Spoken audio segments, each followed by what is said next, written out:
जी। Sir, मुझे आपसे एक सवाल पूछना था कि आजकल सोशल मीडिया पर एक बात पर बहुत ज़्यादा चर्चा हो रही है कि बच्चों का कोर्स बहुत ज़्यादा महँगा है, जो किताबें हैं वो बहुत ज़्यादा महँगी हैं। ये इंस्टाग्राम, व्हाट्सएप या फेसबुक हर जगह इसी बात पर चर्चा है, तो आप बताएँ क्या वास्तव में किताबें बहुत ज़्यादा महँगी हैं?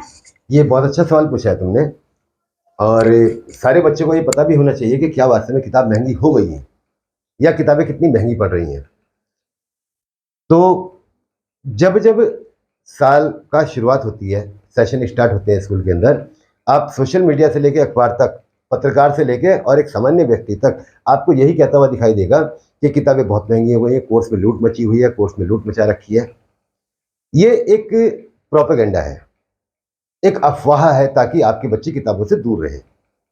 अब इसको कैलकुलेट करके देखते हैं कि ये अफवाह क्यों है। हम कितना खर्च किताबों के ऊपर कर रहे हैं, ऐसी कौन सी लूट मचा दी स्कूल वालों ने कि जो आपके ऊपर इतना भारी पड़ गया है। आज की डेट में माता पिता सबसे ज्यादा पैसे जो खर्च कर रहे हैं वो बच्चे की एजुकेशन के ऊपर खर्च कर रहे हैं। ये बहुत अच्छी बात है कि लोग इतने जागरूक हैं कि बच्चों की एजुकेशन के लिए अपनी कमाई का एक बड़ा हिस्सा खर्च कर रहे हैं। क्या करते क्या है, अच्छे से अच्छे स्कूल में उसका एडमिशन कराएंगे और जैसे बच्चे का एडमिशन होगा, सपोज मान लेते हैं प्राइमरी क्लास की बात करते हैं, एक प्राइमरी की करेंगे और दूसरी करेंगे हम 10th क्लास की बात। जैसे ही प्राइमरी क्लास में बच्चे का एडमिशन होगा तो पता ही लगेगा कि 1500 रुपए प्रति माह से लेके 3000 रुपए प्रति माह हम सिर्फ बच्चे का पढ़ाने के लिए स्कूल में हर महीने दे देते हैं। 10th क्लास की बात करें तो 3500 रुपये मिनिमम है किसी भी स्कूल की फीस, और यहां से लेके 8500 रुपये प्रति माह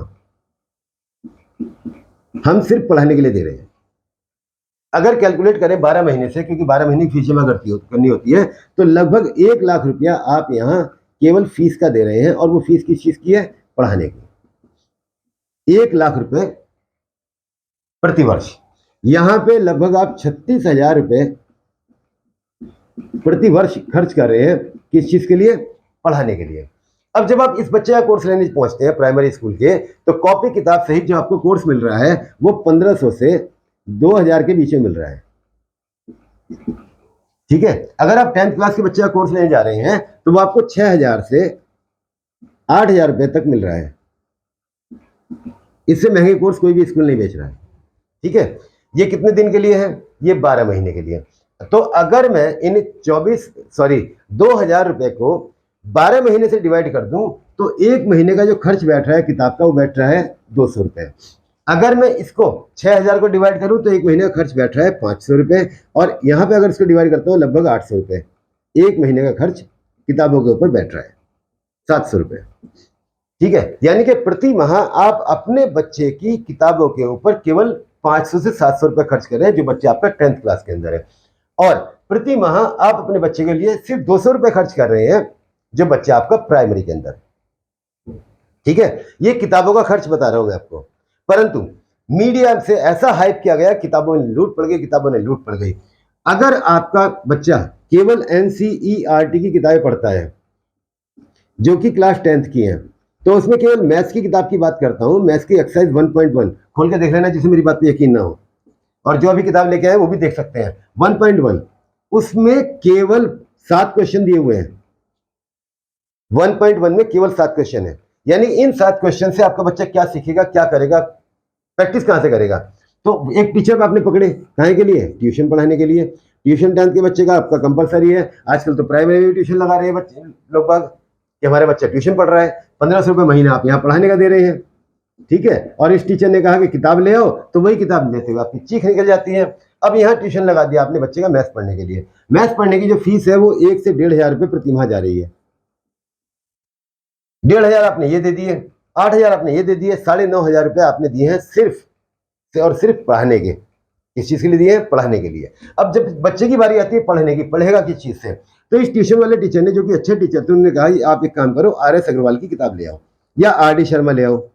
ठीक है, RS अग्रवाल की किताब का जो MRP है वो है 885 रुपये मैथ्स की किताब का, और RD शर्मा का है 695 रुपये।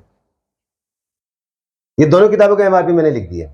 ठीक है, अब आप जब किताब खरीदने के लिए दुकान पे पहुंचे, 885 रुपये किताब आपके हाथ में आई तो आपकी चीख निकल गई, इतनी महंगी किताब, इतनी महंगी किताब। ये किताब कितने दिन के लिए है भाई, ये 1 वर्ष के लिए आपके बच्चे के पास आ रही है। ठीक है। अगर मैं सीधे सीधा कहूं तो 70 रुपए प्रति माह आपने इस किताब के ऊपर खर्च किए हैं, क्योंकि 12 महीने तक आपका बच्चा किताब पढ़ेगा। और इस किताब को पढ़ाने के लिए आप कितने रुपए दे रहे हैं? 1500 रुपए प्रति माह। तो आप पढ़ाने के लिए तो पैसे देने को तैयार हैं, पर पढ़ने के लिए बच्चे को किताब देने को तैयार नहीं है।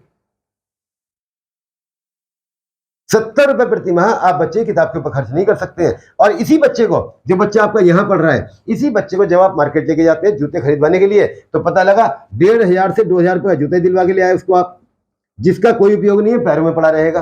ठीक है, 3-3000 रुपए कपड़े दिलवा दिए, जीन्स और शर्ट दिलवा दी आपने उसको, ठीक है, जिनका क्या है, सिर्फ शरीर ढकने का काम आ रहे हैं। परंतु जो चीज आपके बच्चे की भविष्य निर्माता है, जो आपके बच्चे के दिमाग का निर्माण करेगी, भविष्य का निर्माण करेगी, उस चीज के ऊपर खर्च करने के लिए आपके पास पैसे नहीं है।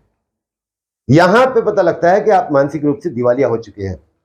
बच्चों को किताबें खरीदवाइए, किताबें पढ़ने की आदत डलवाइए, जिससे कि उनका भविष्य सुरक्षित हो सके।